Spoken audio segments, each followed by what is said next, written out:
No one knows the secret. gabadhan inuu baxay ee uu ka sinaystay sinadaasi way iska soo kordhaysaa ummadda Allah ka daaweeye ciyaar gudkaanay ka dhalanaysa ciyaar gudka Soomaad arag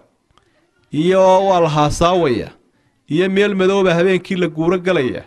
iyo nin iyo gabadh kale ajnabi ah meel isla galaya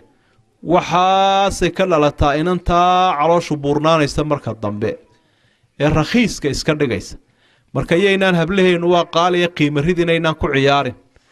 hooyadii ay hadaad aragto inantii oo sii faydfaydanayso oo ciyaar ku socoto oo gaaf ku socoto jooji mijinta ka xid ilaa inta oday kuugu imanayo inankiyo waa inaad ka hinaastaa inantiina markaad aragto nin ajnabiya oo ka ag nuxnux leh haddii kale dayuus baad noqonaysa odaygiiuna waa inaanad saamixin caarka iyo daayarta caqligooda iyo khibradooda aanay ku filayn dhaqdhaqaaqooda waa in loo fiirsadaa haddii kale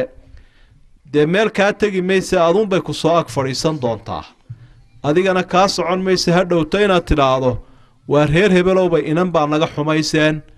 sharcigu wuxuu ku leeyahay adigiyo inantaadaa xumaaday waxaan maa ka hor tagtaan reer hebel inantu iyadaa doonatay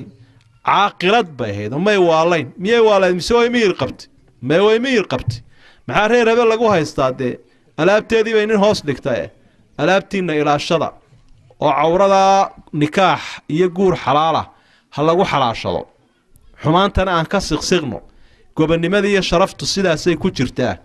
gabadhu hadday uur yeelato oo nin uu rimiyo kaga sinaystay si xaaraana dee uga sinaystay ilaa ay dhasho mehersami mayso ilaa ay dhasho waa gabadh cidda ku jirto oo ma mehersamayso No one knows the secret.